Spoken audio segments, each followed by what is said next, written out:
Mr. Buffett, how can I make $30 billion? Start young. Charlie's always said that the big thing about it is we started building this little snowball on top of a very long hill. So we started at a very early age in rolling the snowball down. And of course, the snowball, the nature of compound interest is it behaves like a snowball of sticky snow. And the trick is to have a very long hill, which means either starting very young or living to be very old.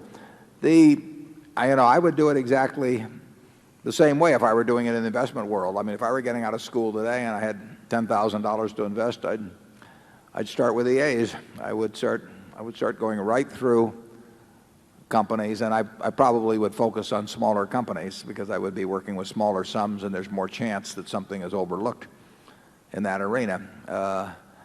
And as Charlie has said earlier, it won't be like doing that in 1951 when you could leaf through and find all kinds of things that just leapt off the page at you.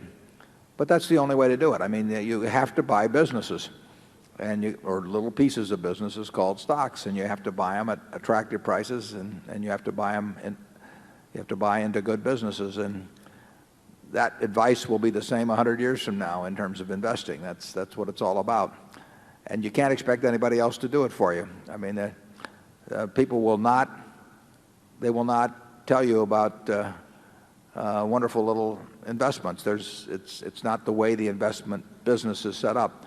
When I first visited GEICO in January of 1951, I went back to Columbia, and that rest of that year I subsequently went down to Blythe and Company, and actually to one other firm that was a leading, Geyer and Company, that was a leading analyst in insurance. And I thought I'd discovered this wonderful thing, and I'd see what these great investment houses that specialized in insurance stocks said, and they said I didn't know what I was talking about. It wasn't of any interest to them.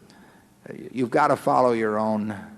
You've got to learn what you know and what you don't know, and within the arena of what you know, you have to pursue it very vigorously and act on it when you find it. And you can't look around for people to agree with you. You can't look around for people to even know what you're talking about. You have to think for yourself.